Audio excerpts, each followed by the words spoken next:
Do so much stuff on Facebook. Y'all know names are my worst thing. Introduce yourself and tell us about your pony. I'm Kristen. Let's see if we're on. Are we? Okay. The pony is 14 years old. She was a brood mare for 11 years. We got her. She's broke to ride, and that's about it. She doesn't have any idea of space. She always wants to be in your space. And we have trouble picking up her back feet to clean them and her front. So. And I told her a little bit, the feet problem, the best way to do that is rope their feet. She's also may be pregnant, so we're not going to go that route today. I'm going to work with her a little bit and see where we go, and we might even, I recruited Jessica to ride her next week if she needs to be rode, because Jessica weighs quite a bit less than I do, and her feet won't drag the ground. But we're going to go ahead and get started, and where's Miss Debbie? Debbie, hon? Okay, she's got your microphone. You never know where Debbie's going to be, because she's been in North Carolina all week with lots of stories to tell. But if you'll hand that to Miss Debbie, we're going to go in here and start talking. We started last week about 7 ingredients that all great relationships have.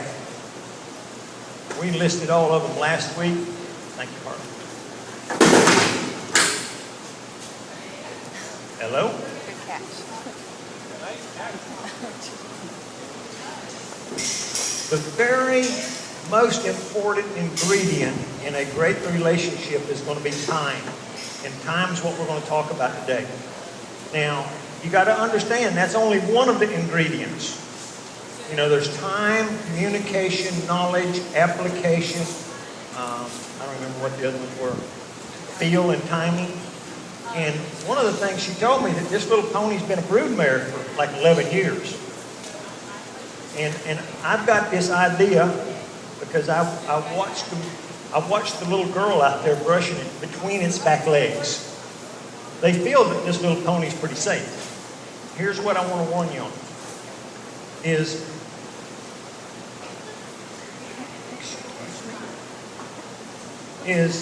horses and teenagers are really happy and good as long as they get to do what they want. But as soon as you start dictating what they can do and what they can't do, then their attitude seems to change. You say, there's no recognition of leadership.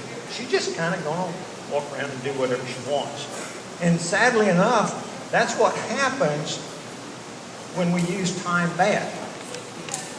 You can spend time with a horse letting it do whatever it wants to do, and your problems never get better.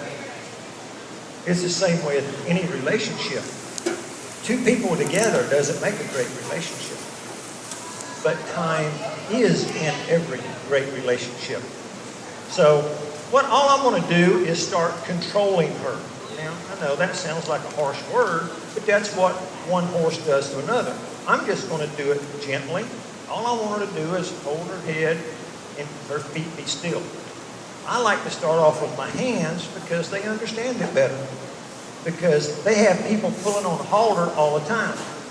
So I'm just going to get her to understand when I bend her head that her feet stand still. And she might argue with me, she might move her feet, and it don't matter.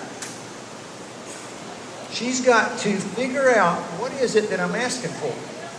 And I'm just asking for her head and for her feet to be still. Now, she gave me her head, but you might not see it, but she was fighting. So when she quits fighting, I'll give it back. One of the problems she said she had is she won't be still. And this is a technique we're going to build on to keep her still when we get ready to get on her or whenever we go to ride her. It's time spent learning each other. You see,